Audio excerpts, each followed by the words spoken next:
Mesdames et messieurs, bonjour.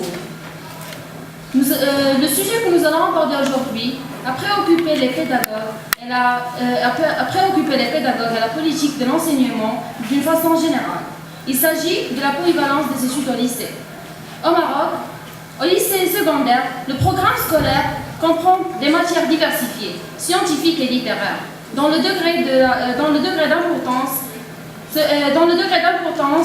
ou la coefficient varie selon la branche qu'on choisit, que ce soit sciences de la vie de la Terre, ou sciences physiques, ou sciences chimie, ou économie, ou lettres modernes, ou autres. Cette polyvalence a un objectif essentiel de mener l'élève à acquérir des connaissances de base et une formation générale qui lui permet d'avoir un esprit ouvert et une logique et construire une forte personnalité qui le rend capable d'affronter les obstacles et tracer facilement le chemin de son avenir.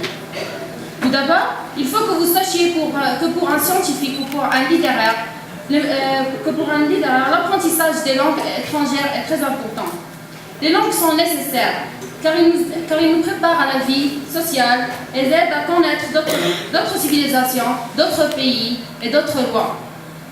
L'étudiant se trouve face à des matières différentes, lui donne la possibilité d'avoir une culture générale qui enrichit son intelligence, sa pensée et lui facilite même de prendre de bonnes décisions. Et même car on ne peut jamais priver un scientifique d'étudier des matières littéraires pour le préparer à l'avenir.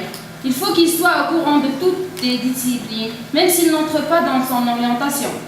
C'est une phase préparatoire, une sorte de plateforme, qui lui permet d'avoir une formation plus ou moins exhaustive. Globalement, la polyvalence des études, c'est la base de la réussite.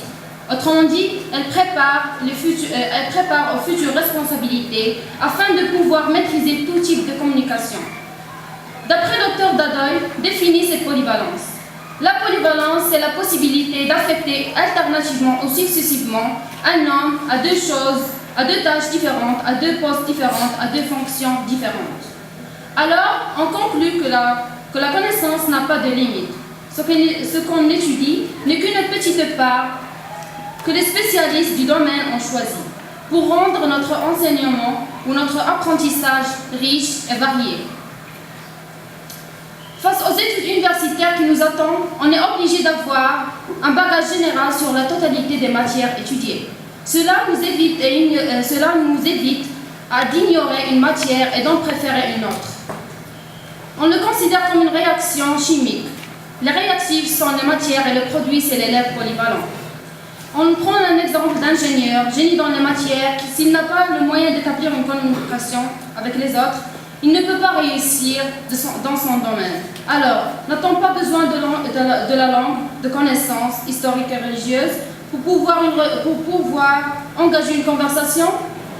Plus encore, on n'apprend pas la logique, comme être convaincant. Et merci pour votre attention.